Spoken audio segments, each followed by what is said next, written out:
almost sweater time. Hope you're doing well. Just about time. You can feel that little crisp aspect to the air. It's been a good run this fall. Mariners got into the playoffs, did well up until a point. Actually, we were just a few hits away from being in the playoffs for the American League, but that's just the way it goes. Next year's another year. We have much to look forward to and anticipate. Seahawks are doing better than we thought they would, and God's faithful. We spoke last devotion about prayer and this attitude of recognition of who we are, and in light of His presence, recognition of who God is. And yes, we come boldly in Hebrews 4:16, but we are there to receive mercy, meaning we understand that we're in need here, that we're lacking, and that He has to be merciful.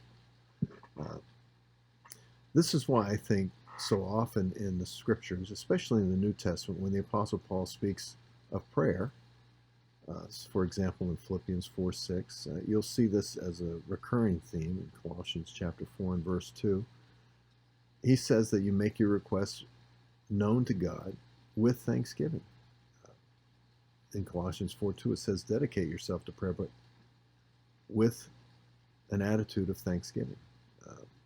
Thanksgiving is something that we're supposed to, it's almost supposed to be the bow that wraps up the present. It's the thing that makes it look beautiful, not just the paper, but the bow. In 1 Timothy chapter 2 and verse 1, Paul talks about petitions and intercessions and prayers, but then he says thanksgivings, plural. So there's always this sense of a thankful heart that goes to God, thankful that we can be in His presence, thankful that we are accepted in Romans 5:1, thankful that He didn't request perfection, but He requested faith. Thankful, because what would our opportunities be if He was looking for perfection? There would be no opportunity. Thankful that, yes, it's a throne of grace. We get what we don't deserve, and mercy, that compassion shared to the undeserving. Thankful. Sometimes I think in my prayer life, I have,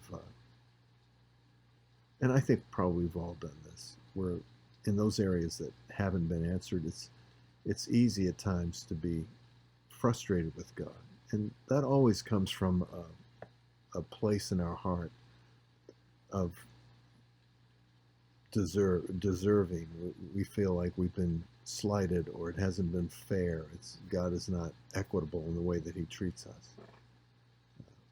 But the truth of the matter is, just as we said last devotion in Genesis 18:24, Abraham, the father of our faith,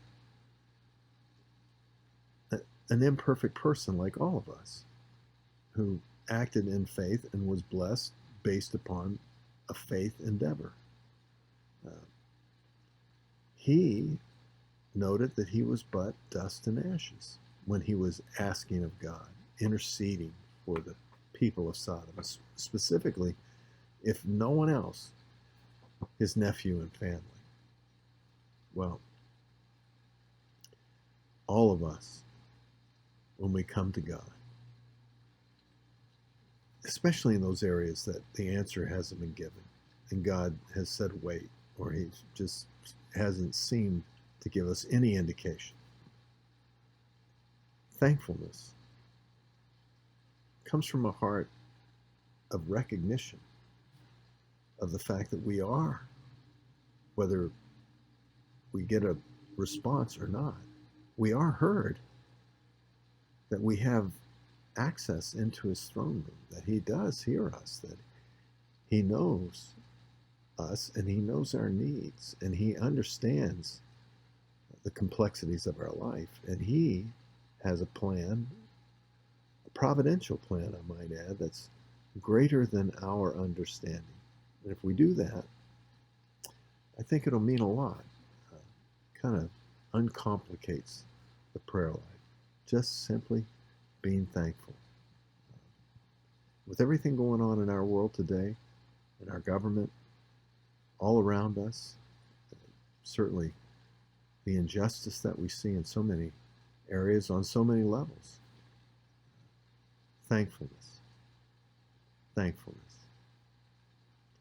That means a lot because we are heard. We can come into his presence. We are his children. He does hear our cry. Till next time, friends. God bless you.